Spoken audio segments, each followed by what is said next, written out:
靓仔，史上最详细的瞄准教学来了。瞄准是台球技巧中必须掌握的一项能力，而瞄准的感觉全都是来自于你平时一杆又一杆的积累而形成的。如何做到一瞄就准，出杆还不心虚呢？今天我将带各位靓仔学习私教班中最核心的瞄准技巧，平时都要收费的哦，还不赶紧收藏起来！从瞄准基础姿势到锁定进球点的出杆发力，全方位细致讲解，解决你关于瞄准的所有疑问。首先讲解一下正确的瞄准姿势，教科书一样的姿势不必完美达标，但要尽可能遵循。重心脚在弯腰后要垂直地面，左脚向前一小步，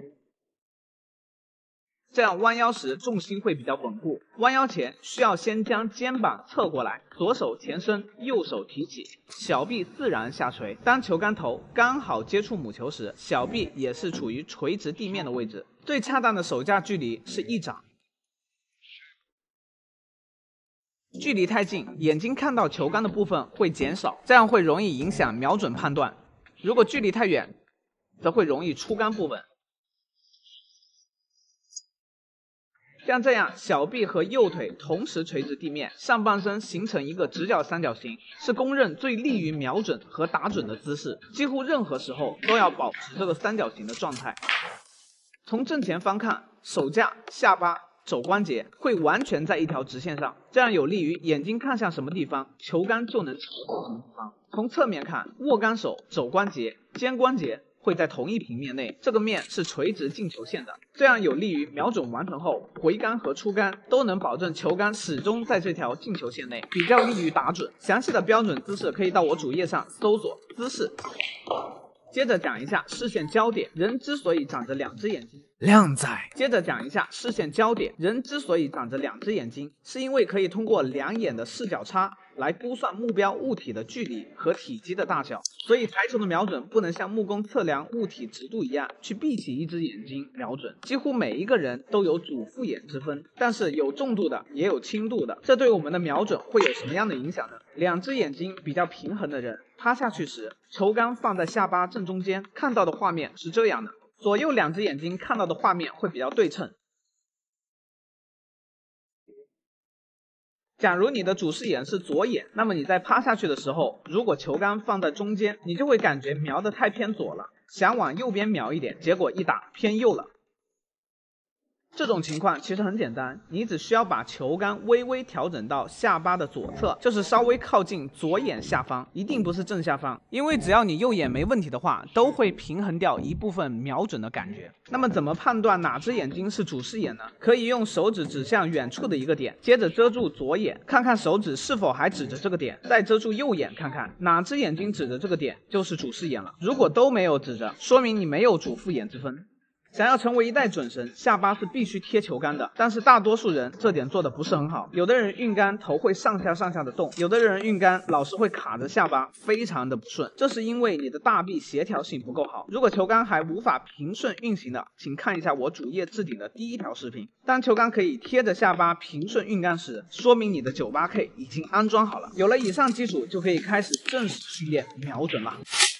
靓仔，全网最详细的台球瞄准教学，学会了你也是准神。上节课讲完了安装 98K 瞄准镜的步骤，这节课来讲讲正式训练瞄准的过程。第一步，入位。一般我们在瞄准前都会站在白球后方1根球杆的距离，心中设想好球杆穿过白球球心，到达目标球进球点的位置，身体中心轴对准这个方向后，重心脚往前迈1步，身体做一个倾斜的动作，保持视线别偏离进球线的情况下，顺势再往前迈出左脚，扭腰转肩，同时把球杆放下去。注意，在趴下去的时候眼睛是始终看着这条进球线的目的地趴下去的，而不是看着自己的脚趴下去，这样容易失去目标。看着目标趴下去的同时，你也要用余光去感知球杆以及白球的位置。趴下去之后再做细微调整。新手每天打球前可以先像这样子，站在白球的正后方，瞄准袋口的位置，看着袋口，利用余光感知白球的位置，然后趴下。趴下的时候才可以去看杆头瞄在白球上的具体位置。停2秒之后再起身，一组训练20次，训练3组就可以让这一天的瞄准节奏变得非常好了。接着我们要开始训练瞄准白球中心点的能力。如果你一开始不注意自己瞄准的是不是中心点，击打白球中心点以以外的地方，白球的路径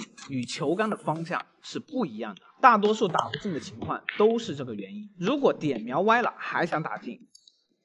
就会迫使你出杆的动作产生偏移。推荐训练方式：一颗球垂直对面库边，笔直击打，再弹回来，刚刚好撞到杆头停下，就算合格。如果白球弹到了右侧，说明你击打到中心点的右侧了。建议每天训练20分钟以上，弹回来碰到杆头50次以上。下节课继续讲解母球的体积感。